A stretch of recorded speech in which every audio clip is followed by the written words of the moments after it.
Fantasy Football 101 on Sports Radio 1450. The number is 529-1450. Yeah.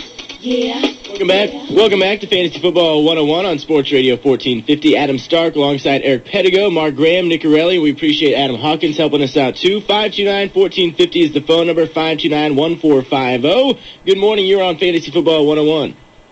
Hey, I got 3 questions for you guys. Okay. First of all, is Donnie Avery even worth looking at? Second of all, D'Angelo Williams or Weldon Moore due to bye weeks and injuries, unfortunately, those two. And third, Matt Castle or Brad Johnson. I don't even know if Brad Johnson's going to touch the ball. I'll hang up and listen. Thank you. Wow. What was his first question? Donnie Avery, wide receiver for the Rams.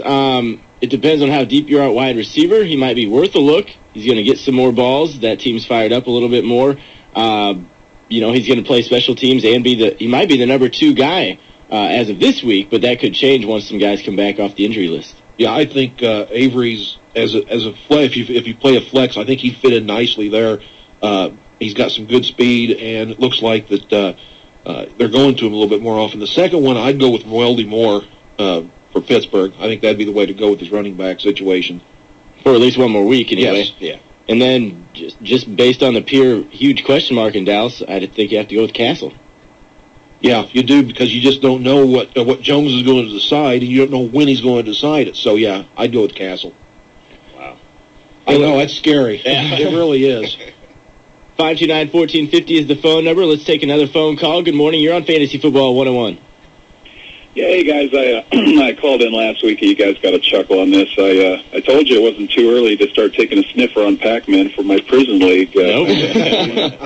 And you know can add Larry Johnson. Yeah, that's what I was going to say. You know who's moving his way right up the board is Larry Johnson. I mean, so we're going to have quite the thing. But, hey, here's my serious question. It's kind of a tough one, I think, too.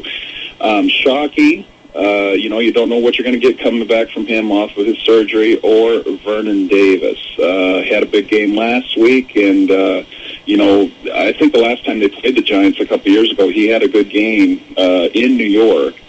So that's kind of a tough one. What do you guys think? Well, I'm so scared when I hear Vernon Davis's name mentioned, because the guy's got the ability to be a stud tight end. And he usually comes up with 1 or 2 good games a season. I just can't suggest Davis to anybody. But I don't know if Shockey's going to be close to 100%. But I'd almost rather go with a Shockey at 70% than I would a Davis. Yeah, even at Carolina, which is no doubt a tough matchup. Boy, it's hard to recommend Davis to anyone. Simply because, like you say, he lays goose eggs most of the time. He'll come out and hopefully catch a ball for you. But you got to go. And you got to go Shockey. But is Shockey, my only philosophy, is Shockey the starter this week? What's that? Is Shockey the starter this week? He's still on my injury report. Yeah. The one I checked. Go ahead. I'm sorry, caller. Well, I was just saying that they're saying they were going to start, and I know long term it's a no-brainer. It's Shockey for sure. I was just this one game. I mean, because after this game and what we see Shockey is going to give to us, it's obviously Shockey. But I was just thinking for this one game with the matchups. A lot of the other fantasy shows were saying that San Francisco is really not going to be able to get anything, deep post-wise, so they'll be working the middle quite a bit. And with what he did last week, just this one game, I know long-term is Shockey, but, it's a tough call either way. It is. And what the last I got on Shockey is, and I'll read it exactly, is he took less than his usual amount of practice reps again Friday, but is expected to start. But I understand your feeling. I mean, you're looking for one game. And right. maybe Davis can pull off the shocker and have 2 good games in a row. I understand your thinking, but boy, the guy just scares me. Nice point. I'll just flip a coin. There you go. All right, thanks guys. Good luck. And speaking of the tight ends, though, too, Shockey, Winslow, and Scheffler, all big-name tight ends, all popped up on the injury report this week. And this is something I brought up in our league, Eric, is, someone dropped Scheffler and put him on IR, but I haven't ever seen him go on IR, so we have a goofy system in our league that's going to be changed before next year, and there will be no IRs allowed. But the way we have it set up is if a guy goes out and he's listed as out, you can put him on IR. Okay, but now he's listed as doubtful. So he needs to be picked back up by his owner. But in the league I found, though, that says Scheffler's going to have a big game against New England because the people like to throw against their tight end as far as their defense. I guess he's fair game then. The owner needs to pick him back up. He should be. Yeah. Yeah, but we're getting rid of that rule next year because it's silly. 529-1450 is the phone number. Good morning. You're on Fantasy Football 101. Guys, the last call, I promise. Is this stacked? Yeah, it's stacked. Do you have an email address? Because I tried to call you out there to give you the name that I call Romo. Yeah, you can email ff101-mark@hotmail.com. ff101-mark@hotmail.com. All right, I'll email it to you. That way you guys can read it. Okay, sounds good. And right, we're always streaming live on the webpage at sportsradio1450.com and taking your phone calls at 529-1450. Good morning. You're on Fantasy Football 101. Yeah, I have quite a few good receivers here, and I'm trying to figure out which ones to start. Plus, I just picked up Dominique Rose. I just wanted to know if you guys thought that might be a good pickup. For sure. Yeah, we talked about that earlier. I think he's going to be a good play.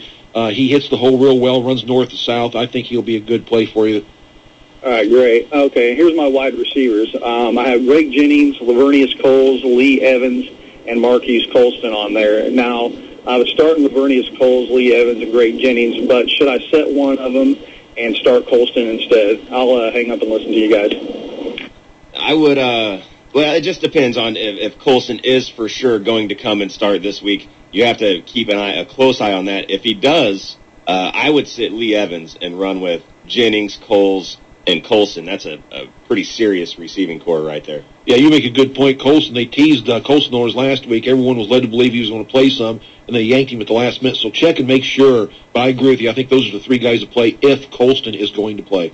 529-1450 is the phone number. Let's take another one. Good morning. You're on Fantasy Football 101.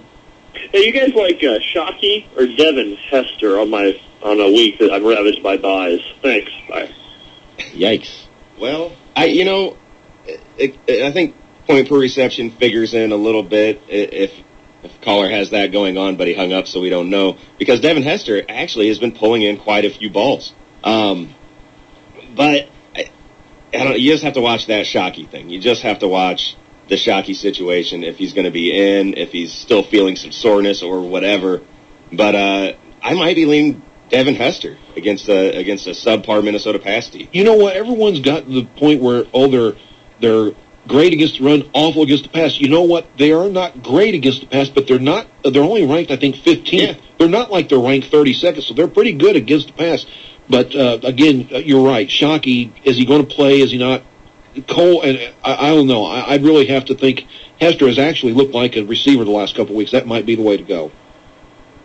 529-1450 is the phone number. We still haven't got to the quarterback injuries. We need to get to those real quick and take a couple more phone calls and then bring you our studs, duds, and sleepers for the week. We've talked about Romo plenty. Palmer, Hasselbeck not playing this week. Trent Edwards, as far as starting quarterbacks are concerned, is probably the only other big name out there that people are concerned about. What's the latest on him?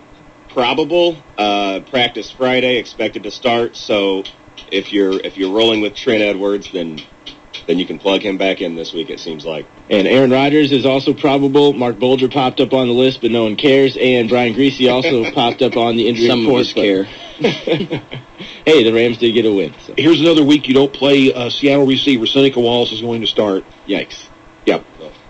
529-1450 is the phone number. Good morning. You're on Fantasy Football 101.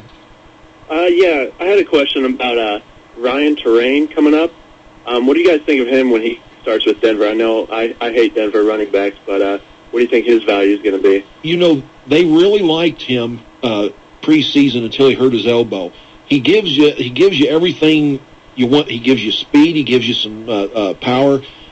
Shanahan loves him. I think once he gets healthy, you're going to see him. I think he's going to be the starter, and all of a sudden Pittman's value goes down somewhat. But I like Terrain a lot during the last 4 or 5 weeks of the season, especially. Yeah, I think